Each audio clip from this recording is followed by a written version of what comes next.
This film is an adaptation of the book more than a remake of the 1987 film with Arnold Schwarzenegger. But does that make it worth the ticket price? Welcome to The Running Man. Survive the world's deadliest game show. You walk away with $1 billion. That's actually not true. No one has ever survived. We know a way to beat it, but we have to work together. The biggest underdog win in game show history. Okay, you ready? It's gonna work. I can't just let you win this game. I need weapons, I need disguise. Holy shit, Is that C4? BFE, big fucking explosion.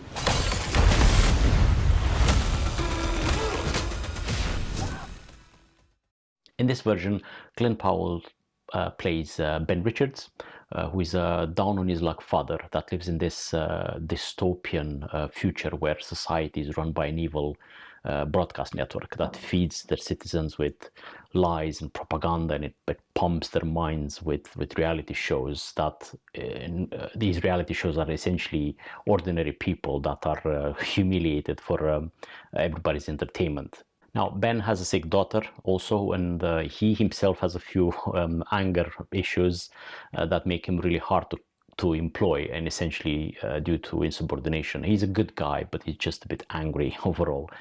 He doesn't have the money for his daughter's medicine, so he signs up to one of these shows, and eventually he's convinced to participate in the most rewarding and dangerous one of all, called The Running Man. Now, this is based on a Stephen King book, and yes, it's this author again who's having a great year. There's 4 films that came out this year based on his books. There's The Long Walk, which is very good actually, which is the other one is The Life of Chuck with Tom Hiddleston, The Monkey, which is a horror film, and now The Running Man. So there's 4 altogether based on various different books of his, and it just goes to show the genres between these films are so different. This just makes him such a good writer.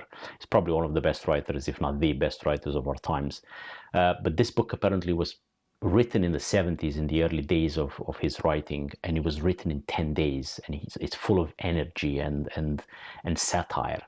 And the scariest part is that the action in the book that was written so many years ago, the action is set in 2025 as a dystopian, terrifying year. So that's when all this is happening in the film. So it's pretty freaky coincidence. Either way, the book is a dark satire. It's very dark, and it's a satire of a society that is run by a media corporation that is all powerful and can shape the public opinion, and is not shy about using that power. And besides the technology at hand to manipulate the masses, this corporation has turned violence and death into a source of entertainment.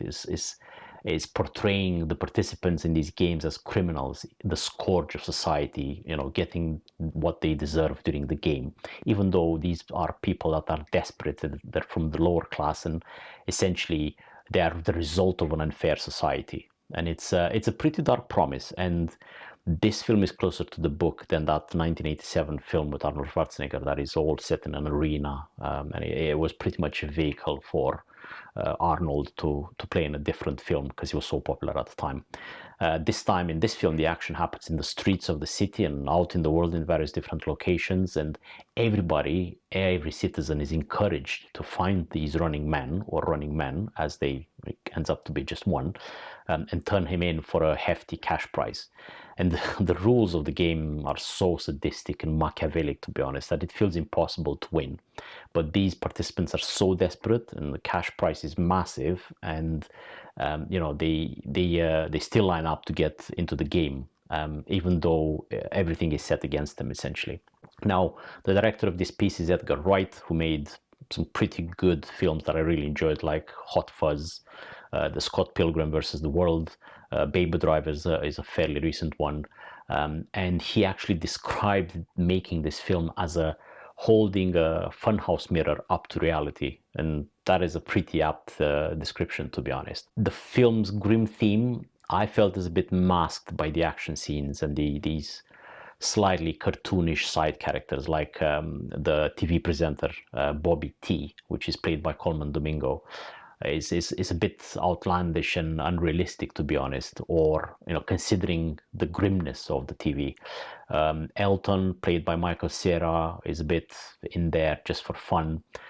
Killian, the overconfident TV producer, is the same everywhere. Is your typical TV producer that is overconfident and feels like he's running the world. He's played by Josh Brolin very well. It's just not. It's a bit flat. It's all fun and it's all games, and the film wants to be more of a blockbuster action flick, to be honest, than the insightful satire that the book. Now that is also that the book is that is also fine, but it's just I would have expected a bit more from somebody like Edgar Wright. Don't get me wrong. This is an adaptation that respects the book. It has those Easter eggs, has the clues and the nods to previous films, like there's a banknote of the new dollar which has Arnold Schwarzenegger's face on it, and it is made with care. You can see that it's made with care, and it matches very well the atmosphere of Stephen King's books.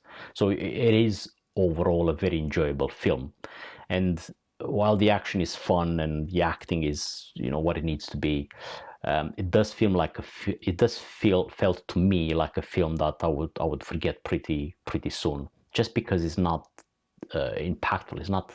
It doesn't have the depth that I would have expected it from a film that is based on a Stephen King book, and is made by Edgar Wright. So from my point of view, is it worth the ticket price? I don't really think so. I would wait for it to land on a streaming service, and I'll see you next time.